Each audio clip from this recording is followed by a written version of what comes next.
Hari ni Kak nak masak sotong kicap berempah. Dapat sotong segar, memang sedap lah masak sotong kicap berempah macam ni. Kak nak gorengkan dulu kentang, kemudian ketepikan. Tumiskan bawang besar, bawang merah dan juga bawang putih. Dalam bekas, satukan serbuk rempah kari daging dan juga serbuk cili. Pancur siap dengan air, kemudian tumis, masukkan dalam bahan tumisan bawang.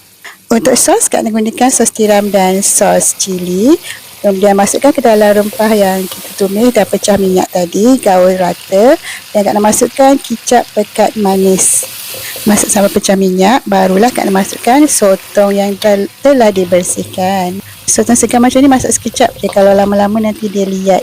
Dan Kak nak taburkanlah sedikit lagi bawang besar yang dihiris dan juga kentang yang kita goreng tadi.